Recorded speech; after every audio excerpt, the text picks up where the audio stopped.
I assalamu alaikum, dobrodošli u novi video. Evo da snimim malo ove čaršije zeničke, kako bi ovo mogli zvati, Kočeva, jel? Sad ću ili Pišće, ili dole ovamo. Dobro, nije Pišće, više je Kočeva, pijaca. Kažu da će na ovo se ovdje sad do džamije praviti neka zgrada od onog dijela ovamo. Pa evo rekao za uspomen je da ostane malo ovog dijela grada. Ali ono što hoću da snimim je, evo ulaz pijac. Planiramo oko Boda i ovaj Ramazan kao i prethodna dva praviti ramvlogove, s tim da ja sam zamišljao da ovaj put ništa ne bude od hodanja i dijeljenja tipa one godine paketići ili one godine prije teravije. Nešto nisam mogao naići na neku ideju adekvatno da mi sjedne. Mislim, jesam, evo, hvala Bog, došla je neka ideja, međutim ja nisam nešto bio sa njom, kako bi rekao, ne znam, nije nešto ono 100% to izgledalo kao uspješno. Ali ona sam i nagovor, ona insistirala i kaže hajde, može. Ja kažem, ok, ako ti tako misliš, poslušao sam je, pa ćemo vam prenijeti tu ideju da eventualno možete i vi dati svoj komentar, evo još ovih mjesec dana što je ostalo. I malo manje od mjeseca ili eventualno se odazvati toj akciji. Sljedeća vađenica. Ja sam ove godine odlučio novitet ideje o kojoj ću ostaviti za nju da vam kažem, a prije toga ću vam reći šta sam zamislio ova prethodna dva dijela, to je prvi 10 dana, drugi 10 i zadnjoj trećini. Nismo još odredili kad će se koji dio dešavati, ali ono što smo odlučili, ali evo dok imamo još vremena da se konsultujemo, možemo izmijeniti. Uglavnom, prvi dio je kao i prošle godine dijeljenje paketića, s tim da je to bilo 10 dana i 10 mjesta koja nismo bili. Sad o količini paketića ne mogu govoriti jer to će ovisiti o sredstvima. Ali sigurno da bi to bilo kao i prošle godine nekih 20 komada minimalno. Drugih 10 dana bi bilo da dođemo u neko mjesto, da ne najavljujemo ili možemo najaviti, svejedno kako vi mislite da je bolje. Da dođemo u to mjesto i da jednostavno samo hodamo, šetamo, snimamo to mjesto, ako na koga naiđemo da progovorimo sa njim. Ako ne naiđemo, voljeli bi da ti 10 dana poklonimo hediju nekim ljudima u starijoj dobi života, starijim osobama, nenama, didama, da ih obradujemo, tako reći, ne obradujemo, već jednu hediju. To bi bila hedija koju sam ja zamislio, neka kesa sa kafom, šećerom, osnovno sok, jel, neki keks, nešto vrijednosti od 2-3 paketa, to je 20-30 km.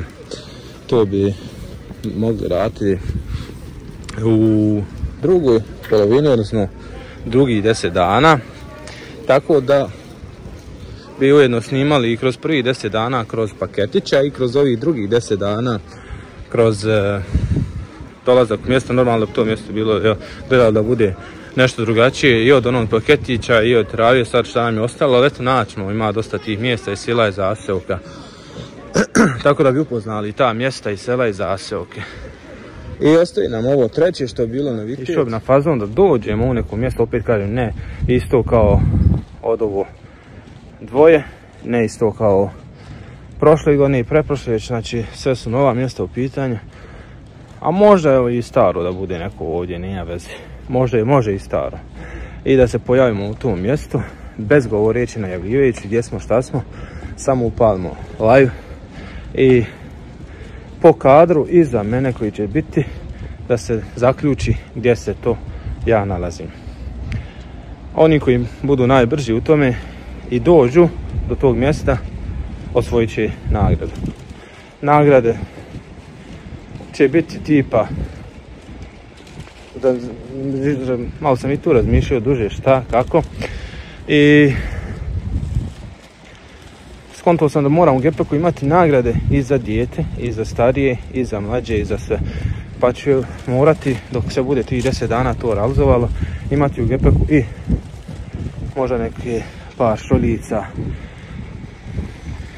u vrijednosti, opet kažem, neki 15-20 km, pa možda neku haljinu, pa tuniku, pa maramu, pa možda neki šal muški, košulju mušku,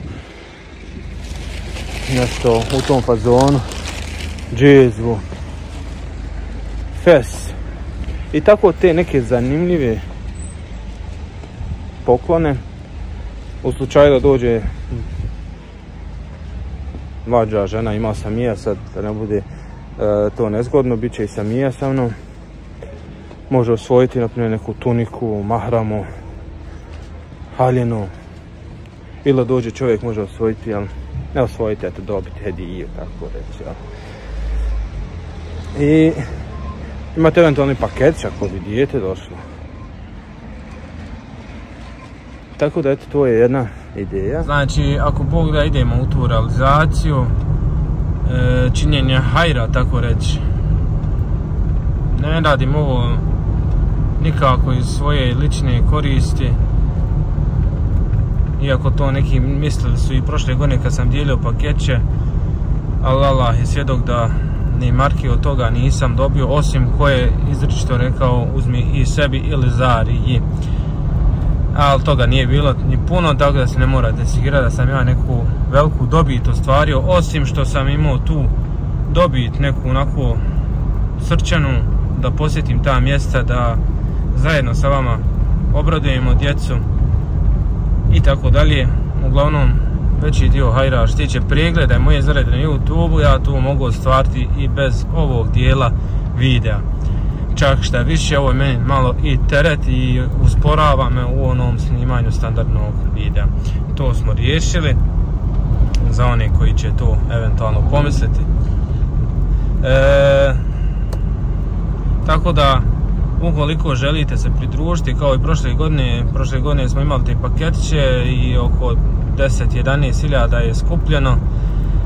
Ove godine znači imamo paketiće, imamo i razne poklone, razne hedije u vidu ono standardno, ne znam ko prati TV Zencu, oni to rade pred iftar, posjeti nekog, uđu u kuću i udijele te neke sponzorske poklone. To može biti kafa, šećer, može biti, ne znam sad kojim bude sponzor. Uglavnom, što tiče tog dijela programa, ja sam planirao da dijelimo kafu, šećer, ono standardno, pola kile kafe, malo šećera, malo sok, malo keks, eto, može čak jedan dan da uzmemo i to. Mama čini se da je govorila, nekako smo došli na ideju, pa rekao, hajmo napuniti jedan dan pun gepek naranđi, na primjer, jabuka, banana, i idemo kroz mjesto neko, selam alik, bujrum, evo kesa nabere, nakupimo kilu banana, kilu naranđi, kilu, evo počate se za iftar, čisto hedije, ne milostinja, kako to Zaki moj kaže milošća, kod njih se kaže milošća kad neko nešto donese ono i u kuć, milošća, to je hedija. Nije ovo milostinja u smislu da nekog bude da se stid uzeti. Ovo je jedna hedija, poklon kojim želimo, i ja bi prvi uzeo i volim uzeti, ovako kad god se nešto dijeli, nakot volim uzeti, obradujem, eto. I eto, možda bitu, možda haljinu, poklon neki, razumijete, svašta nešto da podijelimo zajedno.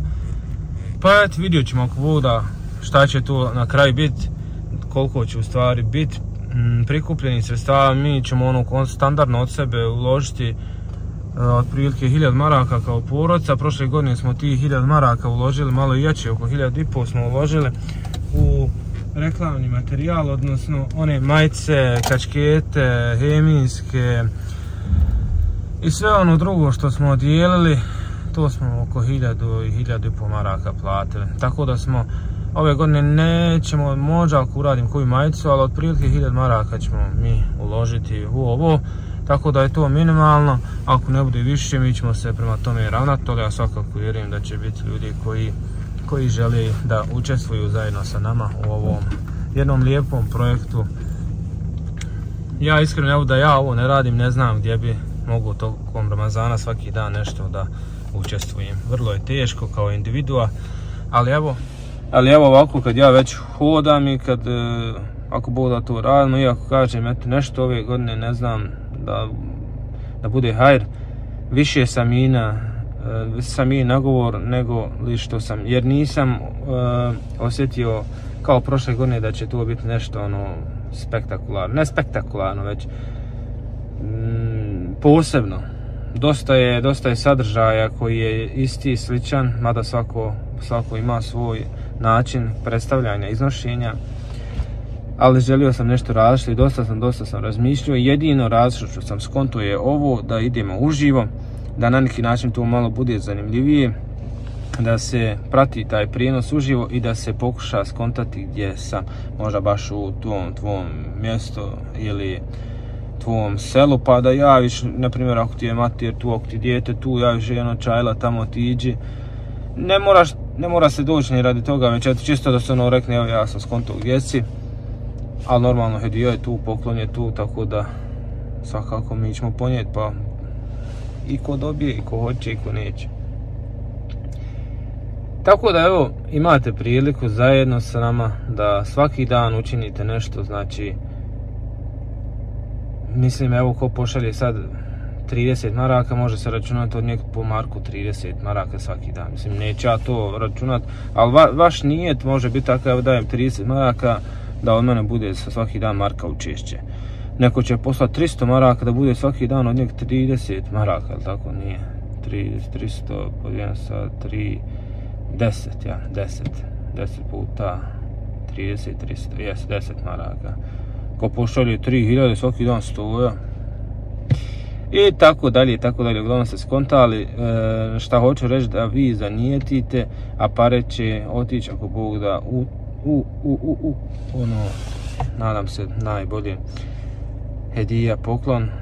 Ne želim, babo je govorio, ajmo raditi, obilaziti one potrebne pa snimati i pomagati od jaka ne, jer iako normalno toga ima, ali to je igra mač dvije oštrice.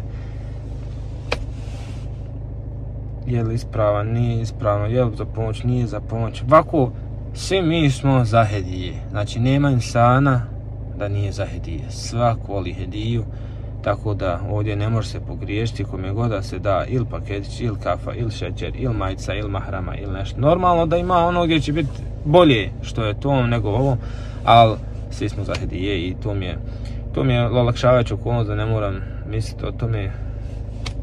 Znači jednostavno samo koga Bog pošalje, kome na faka, ko želi da se vidi i upozna usput s nama, ujedno i da dobije tu hediju od nas, odnosno od nas, od vas, to jest od svih nas. Napišite vi komentar da li pak možda i ne treba, jel treba ovo raditi. Ja sam iskreno mislio samo onako snimati ko što snimamo svaki dan, plus iftar i to je to, jer kratak je dan, vrijeme manje više će biti sigurno loše, ima babin life, treba to da se huda, dvoje djece kod kuće.